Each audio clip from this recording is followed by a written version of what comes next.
immerse the life.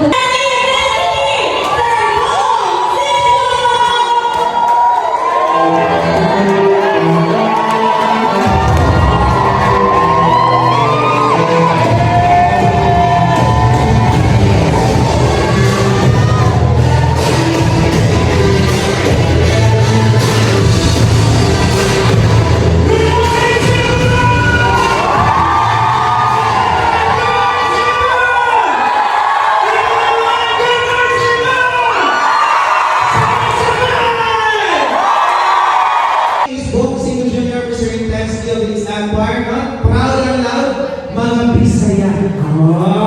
Palakpak mga Bisaya!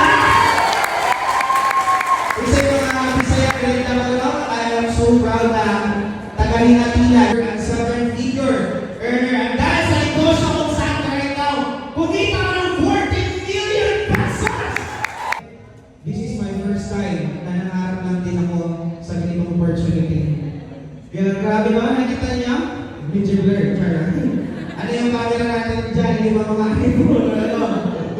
No, this is the first time na na-invite ako sa negosyo na rin. Sino si Mr. Intensity? Baka sinabi nyo na mayaman ako talaga ako dati pa. Hindi ko.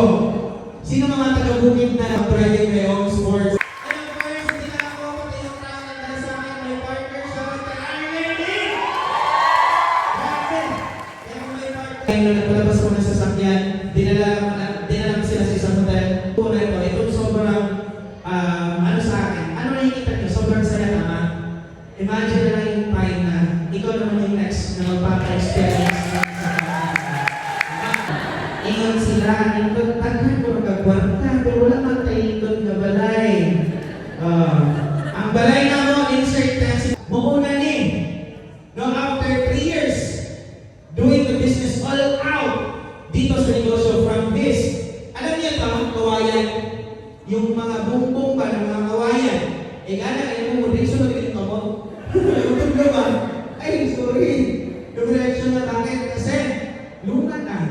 And dyan po ako lumaki.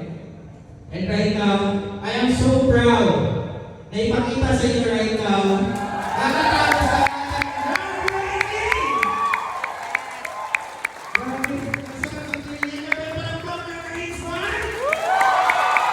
Ang takbo ng buhay ko dahil sa negosyo na ito. And ito